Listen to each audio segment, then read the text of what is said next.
Making steam heat more efficient, episode 12, insulation. There are remnants of asbestos insulation on my pipes, but the majority has been removed. With all of the measurements of the pipes, I went to the engineering toolbox to determine the heat loss of all the uninsulated pipes. I multiplied the heat loss by the length of the pipes. I found that nearly 20,000 BTUs are being lost per hour to the uninsulated pipes in the basement. Using the boiler spec sheet, this equates to about 0.24 therms per hour. If we use an average runtime of 6 hours per day, that's 1.46 therms per day being wasted to heat the basement, costing roughly $215 a season, $250 with the rate increase. When selecting insulation, do not choose foam insulation. It will melt. You want to go for a fiberglass tube pipe insulation. Lowe's and Home Depot carry this, but it's only ½ inch thick.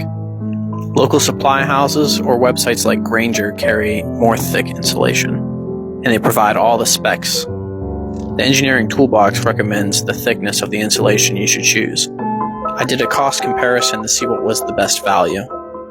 ½ inch thick insulation amounted to around $500, while 1 inch thick insulation amounted only $40 more. Then the price nearly doubled when going to 1.5 inch thick insulation.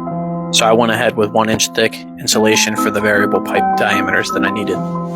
It's a very quick and easy process of installing the pre-slit pipe insulation. All you really need is a razor blade to cut it to length.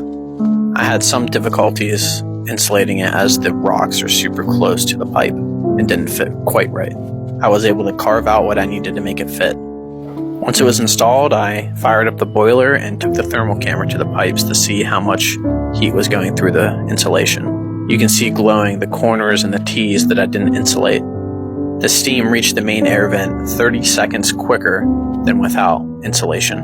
One of the biggest improvements I noticed was that the largest radiator in my house now heated all the way across. It was never able to do this before the insulation was there.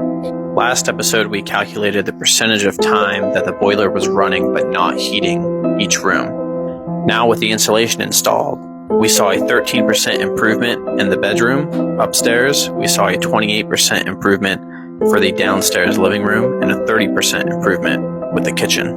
Installing insulation to your steam pipes might be the best thing you could possibly do.